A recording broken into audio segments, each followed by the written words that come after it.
নমস্কার বন্ধুরা, ছাদ বাগানে আমরা যে সকল গাছগুলিকে লাগিয়ে ফেলি সেই গাছগুলিতে যখন ফুল আসে আমরা আনন্দে উৎফুল্লিত হই। যেমন ধরুন, এই আমার 1 বৎসরের আগে আমার তৈরি করা নিজের হাতে তৈরি করা এই বেদানা গাছটি বন্ধুরা, আর এইটি আমার কিনে নিয়ে আসা আম গাছটি। এখানে আমি আপনাদের দেখিয়েছি এই যে এখানটাতে ফল হয়েছে, আরও 2-3টি কিন্তু ব্রাঞ্চ ছিল, কিন্তু এই ছোট গাছটিতে ফল দেওয়ার কারণে আমার এই গাছটি দেখুন অনেকটা উইক হয়ে গেছে, গামোসিস রোগে আক্রান্ত হয়েছে।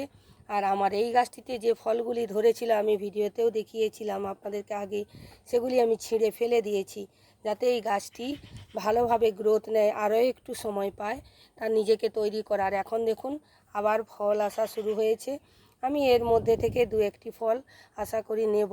কিন্তু এই রকম ছোট ছোট গাছে আপনারা কখনোই ফল নেবেন না, গাছটিকে আগে ভালোভাবে তৈরি হতে দিন, তারপর সেই গাছ থেকে ফল নেবেন। ফল নেওয়ার কারণে আমার গাছের যে ক্ষতি হয়ে গেছে এর ফলে হয়তো এই গাছটি মারা পড়তেও পারে, কিন্তু আমি এখানে ট্রিটমেন্ট দিয়েছি, যার ফলে দেখা যাচ্ছে এখনও গাছটি সারভাইভ করে রয়েছে। যদি ক্ষতি না হয় তাহলে আমি ভগবানের কৃপা বুঝে নেব। এই রকম আপনাদেরকে আমার আবেদন, আপনারা ছোট গাছ নিয়ে এসে তাতে আর ফল নেবেন না, গাছটিকে ভালোভাবে তৈরি করবেন, তারপরে এই রকম গাছ যখন ঠিকঠাক হয়ে যাবে তা থেকে ফল নেবেন।